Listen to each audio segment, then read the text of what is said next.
Welcome back to my channel. Sebelum nonton video ini, jangan lupa subscribe, like, dan nyalakan lonceng notifikasinya ya. Cerita dimulai.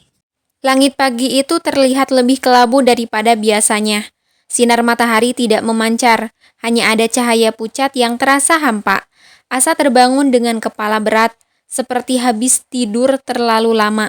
Tapi ketika ia melihat jam di dinding, sesuatu membuat jantungnya berdegup lebih kencang. Jam itu berhenti pukul 00, dan kalender digital di ponselnya hanya menampilkan satu kata, hari ini. Bingung, Asa memeriksa semua jam di rumahnya. Jam tangan, jam dapur, bahkan jam antik milik neneknya. Semuanya berhenti di waktu yang sama.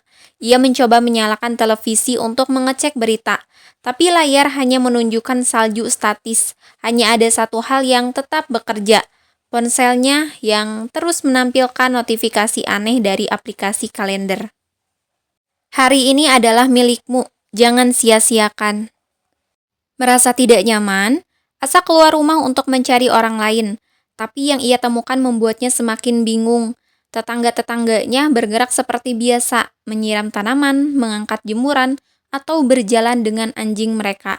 Tetapi semuanya terlihat aneh. Wajah mereka kosong, mata mereka tidak fokus. Bahkan ketika Asa menyapa, mereka hanya memberikan senyuman tipis sebelum kembali pada rutinitas mereka, seolah-olah ia tidak pernah bicara. Di tengah kekacauan ini, Asa memutuskan untuk pergi ke tempat favoritnya di kota, sebuah taman kecil di dekat perpustakaan. Namun dalam perjalanan, ia menyadari sesuatu yang jauh lebih mengerikan. Tidak ada kendaraan di jalan, tidak ada suara klakson, tidak ada keramaian pasar. Hanya langkah kakinya yang menggema di sepanjang trotoar. Ketika ia sampai di taman, ia menemukan seorang yang berbeda dari yang lain. Seorang pria muda duduk di bangku taman. Matanya terfokus pada sebuah buku tua yang lusuh. Tidak seperti orang lain yang terlihat seperti zombie.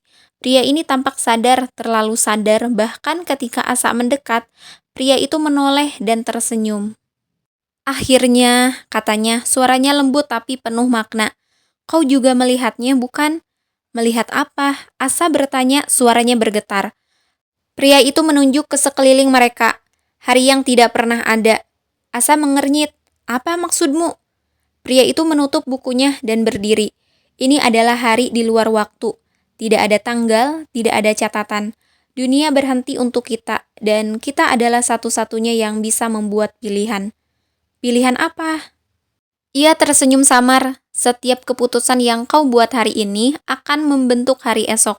Tapi hati-hati, Asa. Hari ini bukan hadiah, ini ujian.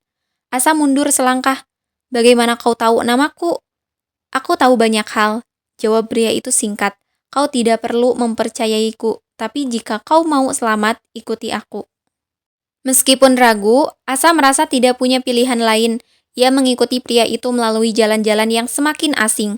Kota yang biasa ia kenal berubah menjadi labirin yang aneh, dengan gedung-gedung yang tampak lebih tinggi dari biasanya dan jalan-jalan yang seolah-olah tidak pernah berakhir. Tidak ada arah, tidak ada logika, hanya lorong waktu yang membingungkan. Kau bilang hari ini adalah ujian, kata Asa saat mereka berjalan. Tapi siapa yang mengujiku dan apa yang terjadi jika aku gagal?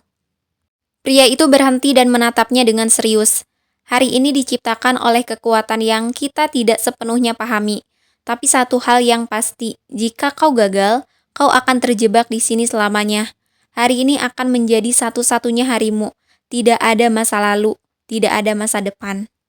Asa terdiam, pikirannya berpacu, mencoba memahami situasi yang kacau ini. Apa yang harus kulakukan? Pria itu mengeluarkan sebuah benda dari sakunya. Sebuah kunci kecil berwarna perak dengan ukiran halus. Ada pintu yang harus kau temukan. Pintu itu adalah jalan keluarmu, tapi hanya kau yang bisa membukanya. Kenapa hanya aku? Tanya Asa, mengambil kunci itu dengan tangan gemetar. Karena ini harimu, jawab pria itu singkat.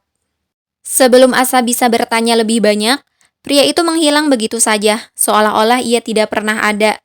Asa berdiri sendirian di tengah jalan yang sunyi, dengan kunci di tangannya dan hati yang penuh keraguan. Ia tahu ia harus menemukan pintu itu, tapi di mana harus mencarinya? Waktu seakan berhenti, tapi Asa merasa hari itu tidak akan berlangsung selamanya.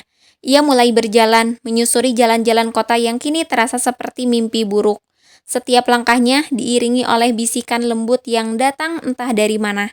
Mengulang kalimat yang sama, "Hari ini adalah milikmu, jangan sia-siakan." Asa tahu, hanya ia yang bisa memutuskan apa yang akan terjadi selanjutnya. Terima kasih yang sudah nonton video aku. Bye-bye.